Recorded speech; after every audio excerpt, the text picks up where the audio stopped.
Em nome do Pai, do Filho e do Espírito Santo. Amém. Reflexão do dia 17 de setembro de 2023, 24º domingo do tempo comum, cor litúrgica verde. Santo do dia, São Roberto Bellarmino, bispo, cardeal e doutor da Igreja, 1520 a 1570, mais ou menos. Grande santo, professor e apologista. A apologética é uma ciência que tem por objetivo defender a argumentação da fé.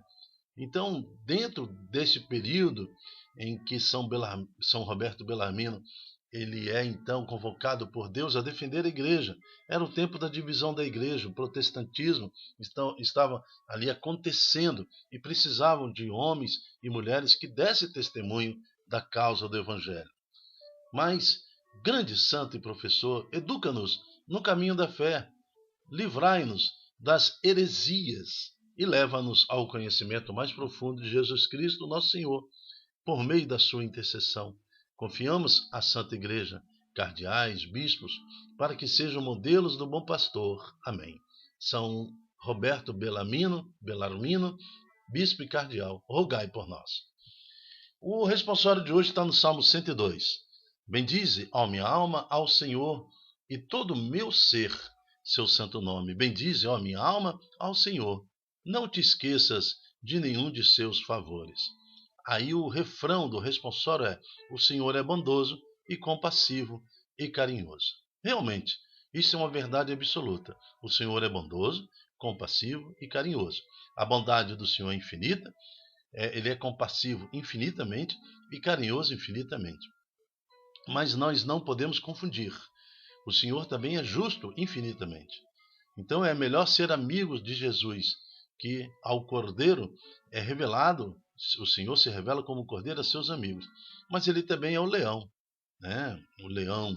Então o leão é essa personalidade de Jesus, essa referência de leão, também é destinado àqueles que são inimigos do Senhor. O Senhor é bondoso e compassivo e carinhoso.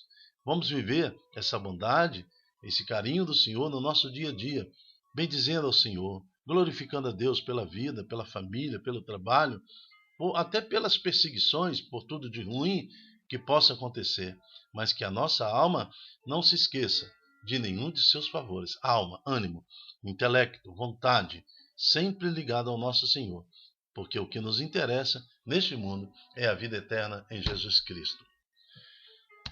Primeira leitura. A primeira leitura está em Eclesiástico 27, 33, e vamos também entrar um pouquinho no capítulo 28, de 1 a 9. O livro de Eclesiástico, ele foi escrito 250 anos antes de Jesus, antes de Jesus. Então, veja que aqui está o Pai Nosso já pré-figurado, já anunciado. Olha só, o rancor e a raiva são coisas detestáveis. Até o pecador procura dominá-las. Quem se vingar, encontrará a vingança do Senhor, que pedirá severas contas dos seus pecados. Perdoa a injustiça cometida por teu irmão. Assim, quando orares, teus pecados serão perdoados, serão perdoados pelo Senhor. Então, perdoai os nossos pecados, assim como nós perdoamos aqueles que nos ofendem. Então está aí também revelado um pouco da oração do Pai Nosso que o próprio Cristo nos ensinou. Eclesiástico, então, faz toda uma profecia desta oração de Jesus Cristo, né? Se alguém guarda raiva contra o outro, como poderá pedir a Deus a cura? Se não tem senão compaixão do seu semelhante, como poderá pedir perdão dos seus pecados? Se ele, que é mortal, guarda rancor, quem é que vai alcançar perdão para os seus pecados? Lembra-te do teu fim e deixa de odiar. Pensa na destruição e na morte e persevera nos mandamentos. Pensa nos mandamentos e não guardes rancor ao teu próximo. Pensa na aliança do Altíssimo e não leves em conta a falta alheia. Palavra do Senhor, graças a Deus. Então, que essa palavra em eclesiástico possa também guardar na nossa alma esta preocupação. Ninguém é perfeito nesse mundo. nós sofreremos decepções, angústias. Nós criamos expectativas com pessoas que não são cumpridas e nós ficamos magoados, severamente perturbados. Então, por isso, nós devemos exercer o perdão. Perdoar é dar de volta, né? Perdoar, perene, dei de volta, perpétuo, dei de volta, né? Então, eu estou doando de volta àquela pessoa a graça, a bênção, porque ela estava retida comigo, porque ela me ofendeu. Ao me ofender, eu tenho o direito de amaldiçoar e o direito de perdoar. Então, se eu amaldiçoo, eu retenho a graça daquela pessoa, porque eu tenho direito, ela me fez o mal. Mas também, assim é Satanás, né, que está retendo um homem, a vida do homem e da mulher, desde o dia que eles optaram por Satanás lá no Éden. Então, retém. Então, o pecado do homem e da mulher, então, é um pecado eterno, porque ele está retido de forma espiritual.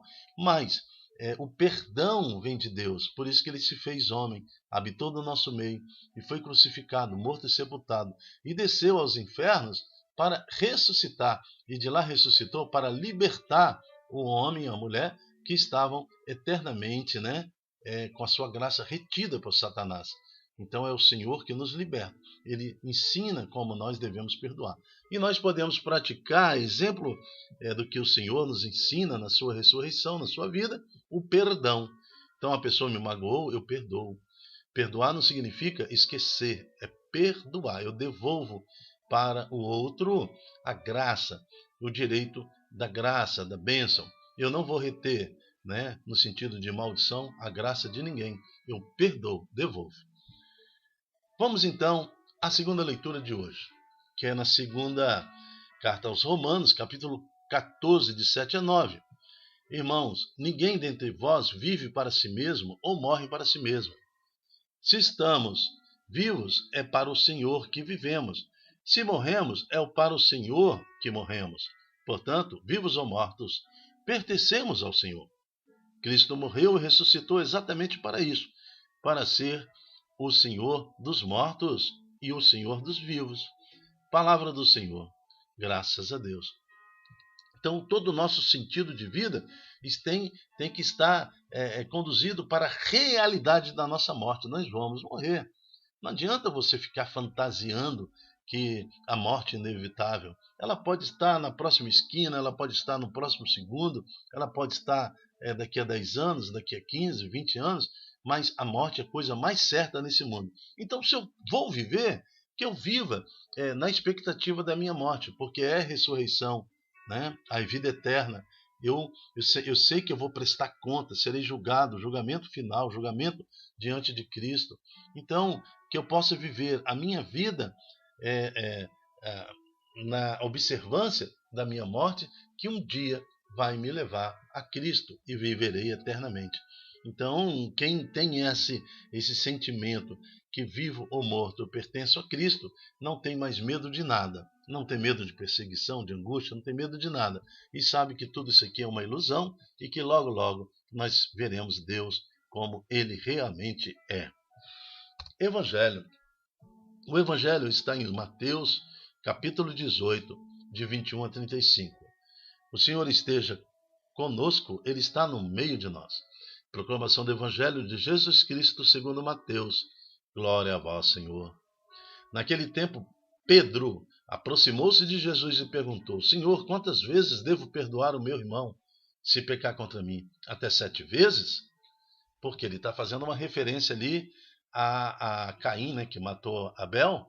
Então, quem se vingasse por algum motivo seria vingado pelo Senhor 7 vezes mais, né? Então, isso era uma mística que foi pelo nome de Caim, então ninguém podia tocar em Caim. Jesus respondeu: não te digo até 7 vezes, mas até 70 vezes 7. Porque o reino dos céus é como um rei que resolveu acertar as contas com seus empregados. Quando começou o acerto, levaram-lhe um homem que lhe devia uma enorme fortuna, impagável.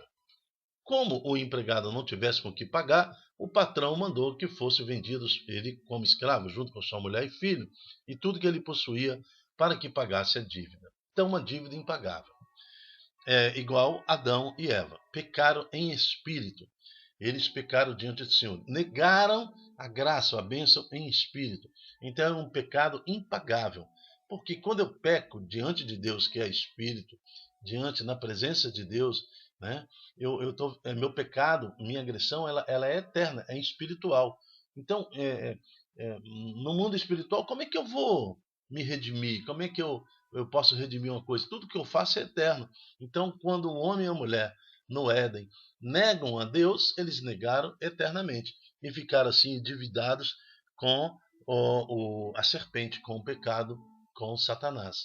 Então era necessário então um perdão de dimensão universal, de dimensão eterna, né? Por isso que Deus se fez homem e morrendo na cruz ressuscitou. Agora a eternidade desta bondade, a eternidade desse sacrifício de Jesus livra o homem e a mulher da escravidão de Satanás. Por isso que nas cartas lá de Paulo, Paulo fala que Jesus rasgou o documento que nos condenava diante de Satanás e nos prendia nos infernos. Agora não tem mais documento nenhum. Nós fomos justificados pelo Cordeiro Santo Jesus, que nos liberta desta agarra, desse compromisso que fizemos no Éden de eternamente servir a Satanás. Agora estamos livres pelo sangue de Jesus. É isso que Jesus está falando aqui nesta parábola. Então, o rei está diante de uma pessoa que deve uma dívida impagável, mas o empregado, porém, caiu aos seus pés do patrão e, prostrando, suplicava: dá-me um prazo, eu te pagarei tudo. Diante disso, o patrão teve compaixão, soltou o empregado e perdoou-lhe a dívida. Então está aqui o plano de salvação do Senhor. Então nossas dívidas foram perdoadas. Ao sair dali, aquele empregado encontrou um dos seus companheiros, que lhe devia apenas 100 moedas. Ele o agarrou e começou a sufocá-lo, dizendo: paga o que me deves. Deu para entender? Em Jesus nós somos perdoados de uma dívida impagável. Agora, porque meu irmão me deve satisfação, ou ele me ofendeu, ou me agrediu, e eu não consigo perdoar. Eu te recebi, todos nós recebemos da parte de Deus um perdão, uma misericórdia de dimensão infinita. E agora, eu na minha finidade, no meu limite, eu não consigo perdoar o meu irmão. Então, se eu perdoo o meu irmão, eu consigo acolher em mim a graça do perdão infinito. É esse que é o contraposto aqui dessa parábola. Aí o que ele fez? Assim que ele viu aquele companheiro que lhe devia apenas 100 moedas, ele que recebera um perdão infinito, né, que impossível de pagar, ele agarrou e começou a sufocá-lo, dizendo: paga o que me deves. O companheiro, caindo aos seus pés, suplicava: dá-me um prazo, eu te pagarei, igual ele pediu lá ao Senhor. Mas o empregado não quis saber disso, saiu, mandou jogá-lo na prisão, até que pagasse o que devia. Vendo o que havia acontecido, os outros empregados ficaram muito tristes. Procuraram o patrão e lhe contaram tudo. Então o patrão mandou chamá-lo e disse: empregado perverso, eu te perdoei toda a tua dívida, porque tu me suplicastes. Não devias tu também ter compaixão com teu companheiro, como eu tive compaixão de ti? O patrão, indignado, ele mandou entregar aquele empregado aos torturadores até que pagasse toda a sua dívida. É assim que o meu Pai, que está nos céus, fará convosco, se cada um não perdoar de coração o seu irmão. Palavra da salvação. Glória a vós, Senhor. E eu vou ler esse último versículo. É assim que o meu Pai, que está nos céus, fará convosco, se cada um não perdoar de coração o seu irmão. Então aqui é uma palavra que sai da boca de Jesus, um alerta que sai da boca de Jesus. Acolha você ou não, né? Aqui não tem direito de duvidar ou de questionar. Você vai acolher ou não vai acolher. Ou você perdoa, né? Ou você vai perder a graça do perdão. É isso que Jesus está falando. É assim que meu Pai que está nos céus fará convosco, se cada um não perdoar de coração o seu irmão. Ah, mas Dilton, como é que eu vou perdoar meu pai que quando eu era pequeno me estuprou, abusou de mim? Ah, Deus não está pedindo para você esquecer nada. Você não tem que esquecer, não é isso não. você tem que perdoar. Devolver a seu pai, a seu tio, a sua tia, ao seu avô, a graça, que ele viva lá. Você não tem que esquecer o que aconteceu na sua vida. Isso lhe trouxe traumas, lhe trouxe consequências, por isso que você é uma pessoa hoje adulta, cheia de traumas, cheia de desvios, né? Mas você perdoa. Eu perdoo. Em nome de Jesus eu perdoo. Não quer dizer que você vai ver seu pai cair no braço dele e abraçá-lo. Não, isso é coisa de novela. Você não tem que esquecer o que foi te feito. Perdoar não é esquecer. Perdoar é uma forma consciente, madura no espírito, de devolver ao outro a graça, que ele tenha a vida devolvida. Eu não vou reter a graça, como fez Satanás, que reteve a graça, a bênção de Adão e Eva, e até hoje as consequências disso. Por isso que é criança sem pai, abandonada, as doenças que afetam criancinhas, a doença que afeta a humanidade, toda a corrupção do corpo, da alma do homem, toda a humanidade corrompida, porque ainda entre nós existem pessoas que não aceitam o perdão eterno. Por isso também não vai perdoar o irmão. Isso vai lhe causando sérios transtornos na humanidade. Vamos viver então intensamente esse perdão de Deus, que de forma infinita nos perdoou. Agora que no Espírito Santo também possa, na minha afinidade, no meu limite carnal, também exercer esse perdão. Mesmo que isso me cause dor.